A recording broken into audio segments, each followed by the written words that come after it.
जय हिंद दोस्तों, कैसे हैं आप सब। आज हम उत्तर प्रदेश के कान्हा नगरी यानी कि मथुरा आपको कैसे ट्रैवल करना है इसकी आज हम बात करने जा रहे हैं। दोस्तों यदि आप मथुरा जाने का प्लान बना रहे हैं तो ये वीडियो आप लोगों के लिए काफी यूजफुल है, क्योंकि आज की इस वीडियो पे मैं आपको बताने वाला हूं कि आपको कान्हा नगरी मथुरा कैसे ट्रैवल करना है, हमको कैसे कृष्ण जन्मभूमि के दर्शन करने हैं, मथुरा में और कौन कौन से साइट सीइंग है, मथुरा में हमको रुकने की क्या बंदोबस्त है और हमको होटल किस रेंज में मिल जाएंगे, मथुरा में कितने दिन का हमको ट्रिप बनाना चाहिए, मथुरा में हमको खाने पीने की क्या बंदोबस्त होगी। साथ ही साथ ये भी जानेंगे कि मथुरा के कौन कौन से मुख्य फेमस प्लेसेस हैं जहां पे हमको विजिट करके दर्शन करने हैं। और वीडियो के लास्ट में ये भी जानेंगे कि मथुरा को घूमने के लिए हमको एक व्यक्ति का कुल खर्चा कितना लग जाएगा। तो दोस्तों बने रहेगा मेरी वीडियो में, एक एक करके सारी बातों को मैं आपको विस्तारपूर्वक वर्णन करूंगा, जिससे आपको मथुरा यात्रा करने के लिए काफी सहूलियत मिले और आपका कुल खर्चा भी कम आ जाए। तो चलिए दोस्तों बिना विलंब किए वीडियो को आरंभ करते हैं। सबसे पहली बात करते हैं कि आपको मथुरा कैसे पहुंचना है। दोस्तों मथुरा पहुंचने के लिए आपके पास दो मेजर ऑप्शन है। पहले ऑप्शन की अगर मैं बात करूं दोस्तों, वो है आपका बाई ट्रेन में। तो दोस्तों मथुरा में आपका मथुरा जंक्शन रेलवे स्टेशन बना हुआ है, तो देश की प्रमुख ट्रेनें यहां तक आती हैं और यहां पे आप अपना टिकट कटाकर आप सबसे पहले पहुंचेंगे मथुरा, यदि आप बाई ट्रेन आना चाहते हैं। तो मथुरा उतर के आप स्टेशन से बाहर आएंगे, वहां आपको ऑटो टैक्सी मिलेगी या ई रिक्शा मिलेगी, जो आपका 20 रुपए पर पर्सन चार्ज लेगी शेयरिंग में, और आपको मथुरा के जन्मभूमि पे उतार देगी, यानी कि मथुरा के कृष्ण जन्मस्थली पे उतार देगी। मथुरा का जो कृष्ण जन्मस्थली है उस जगह का नाम है डी गेट चौक, यानी कि एक तिराहा है जिसको बोला जाता है डी गेट। तो दोस्तों आप डी गेट में उतर सकते हैं। डी गेट के ठीक सामने मथुरा का जन्मस्थली स्थित है। तो दोस्तों इस तरीके से आप बाई ट्रेन से आते हैं तो आप मथुरा पहुंच सकते हैं। वही बात की जाए दोस्तों आपकी दूसरे ऑप्शन की, तो वो है आपका बाई फ्लाइट का। दोस्तों यहाँ पे अगर मैं फ्लाइट की बात करूं तो यहाँ पे आपके दो एयरपोर्ट आते हैं। पहला तो आप आ सकते हैं आगरा एयरपोर्ट। हालांकि आगरा एयरपोर्ट में आपको कनेक्टिविटी ज्यादा देखने को नहीं मिलेगी, लेकिन यदि आपको फ्लाइट मिलती है आगरा तक की, तो आप आगरा आके आप मथुरा आ सकते हैं। 2 घंटे का जर्नी होगा बाई रोड डिस्टेंस और आप मथुरा पहुंच सकते हैं। वही दूसरे एयरपोर्ट की बात की जाए तो वह आपका इंदिरा गांधी इंटरनेशनल एयरपोर्ट दिल्ली। दिल्ली से दोस्तों आपकी जो मथुरा की दूरी है वो लगभग 170 किलोमीटर की पड़ जाती है, और आप ये 170 किलोमीटर की दूरी बाई रोड तय करके आप मथुरा फाइनली पहुंच सकते हैं। चलिए दोस्तों बात करते हैं कि हम मथुरा पहुंच चुके हैं। अब हमको मथुरा में कहां स्टे लेना चाहिए, हमको होटल या हमको धर्मशाला किस रेंज तक हमको मिल जाएंगे। तो दोस्तों यहाँ पे आपके पास दो ऑप्शन है रुकने के लिए। एक ऑप्शन है आपका दोस्तों होटल्स का और दूसरा ऑप्शन है आपका यहाँ पे धर्मशाला का। पहले ये जान लेते हैं कि मथुरा में हमको स्टे किस एरिया में बनाना चाहिए। तो दोस्तों जो कृष्ण की जन्मस्थली है वहां से 1.5 किलोमीटर की दूरी पे आपका एक पड़ेगा होली गेट। किसी से भी वहां पूछेंगे 10 रुपए ऑटो रिक्शा वाला लेगा और आपको होली गेट पे उतार देगा। तो दोस्तों ये रहा यहाँ का होली गेट। इस होली गेट पे दोस्तों आपको बहुत सारे होटल्स देखने को मिलेंगे, आपको धर्मशालाएं देखने को मिलेंगे। तो बजट आपके अनुसार जैसा है, जितना है उसके अकॉर्डिंगली आप स्टे ले सकते हैं। अगर मैं बात करूं दोस्तों होली गेट में होटल्स की, तो दोस्तों मान के चलिए 700-800 रुपए से एसी रूम शुरू हो जाएगा और आपका 1500-2000 तक के होटल्स रहेंगे।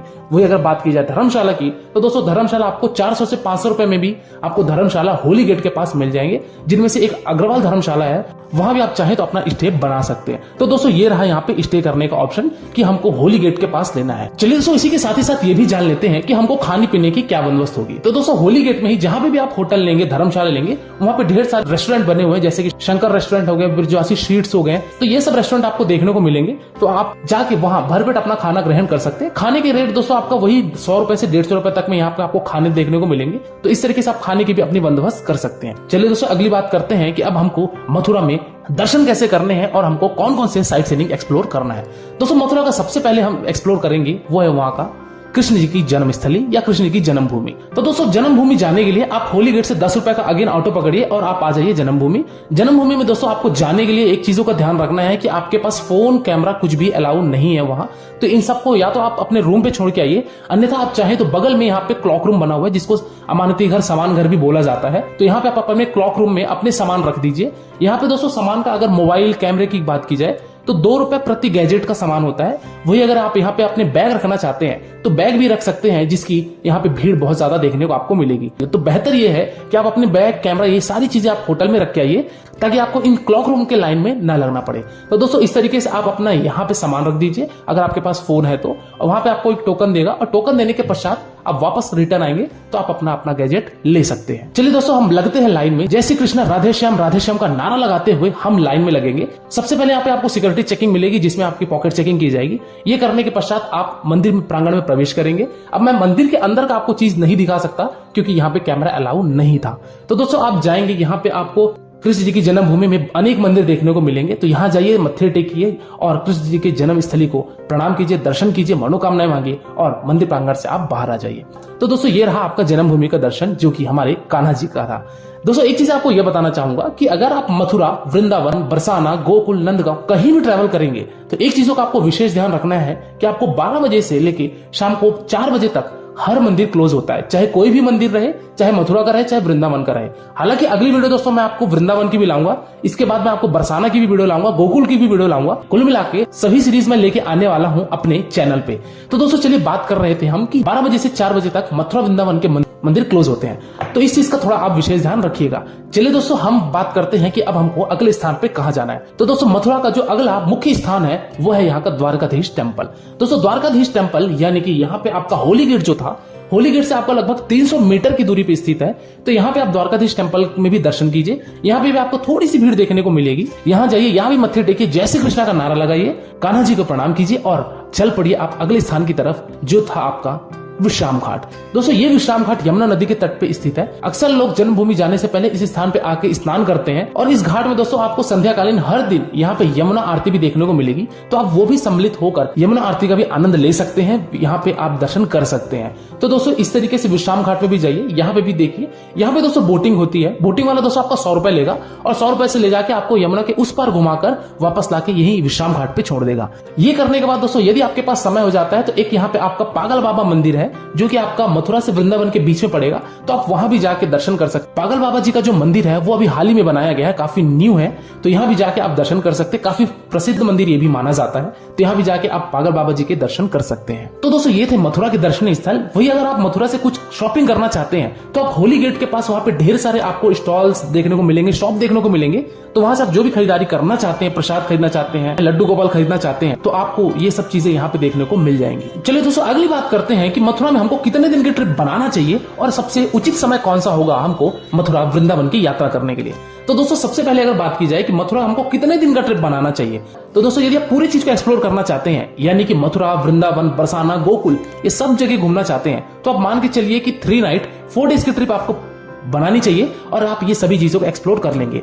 वही यदि आप सिर्फ मथुरा और वृंदावन की ट्रिप बनाना चाहते हैं तो आपको 1 नाइट 2 डे सफिशिएंट है और आप मथुरा वृंदावन के हर एक मंदिर को आप एक्सप्लोर कर लोगे, दर्शन कर लोगे और आप अपनी वापसी ले सकते हो। चलिए दोस्तों बात की जाए कि सबसे अच्छा और उचित समय कौन सा होता है मथुरा वृंदावन आने का। तो यहाँ पे दोस्तों अगर आप 2 पर्व में आना चाहते हैं, यानी कि जैसा आप जानते होंगे और आपने सुना भी होगा कि मथुरा की होली, वृंदावन की होली, यानी कि होली के पर्व में यहाँ पे लाखों की तादाद में यहाँ पे दर्शनार्थी आते हैं और यहाँ पे मथुरा की होली में शामिल होते हैं और होली खेलते हैं। वही दूसरा यहाँ पे जो क्रेज होता है, यानी कि रश होता है, वो होता है हमारे कृष्ण जन्माष्टमी में। तो यहाँ पे भी लाखों की तादाद में कृष्ण जन्माष्टमी भी आपको लाइन देखने को मिलेगी, भीड़ देखने को मिलेगी। तो यदि आप इन पर्व में आना चाहते हैं तो इस पर्व में आ जाइए। हालांकि आपको भीड़ थोड़ी सी ज्यादा देखने को मिलेगी, लेकिन यदि आप आना ही चाहते हैं इस पर्व में तो आप डेफिनेटली मथुरा में विजिट कर सकते हैं इस यात्रा में। अदरवाइज इन 2 पर्व को छोड़ने के बाद आपको मथुरा में उतनी ज्यादा आपको भीड़ देखने को नहीं मिलेगी। 1 हफ्ते का रश आपको और देखने को मिलेगा, जो कि आपको न्यू ईयर और क्रिसमस के टाइम पे देखने को मिलेगा, क्योंकि वो शीतकालीन अवकाश का समय होता है। तो इन सब को छोड़ के आप किसी भी समय विजिट कर सकते हैं, मथुरा में आपको ज्यादा भीड़ देखने को नहीं मिलेगी। चलिए दोस्तों अगली और अंतिम बात करते हैं कि इस मथुरा यात्रा को करने के लिए हमको एक व्यक्ति का कुल खर्चा कितना लग जाएगा। तो दोस्तों यदि आप मथुरा में 1 नाइट का स्टे बनाते हैं और आप एक बजट होटल में रुकना चाहते हैं और खाने पीने का भी बंदोबस्त आप एक नॉर्मल होटल में करते हैं, तो मान के चलिए दोस्तों आपका 1000 एक आदमी का खर्चा लगेगा और आप मथुरा को अच्छे से एक्सप्लोर कर लेंगे।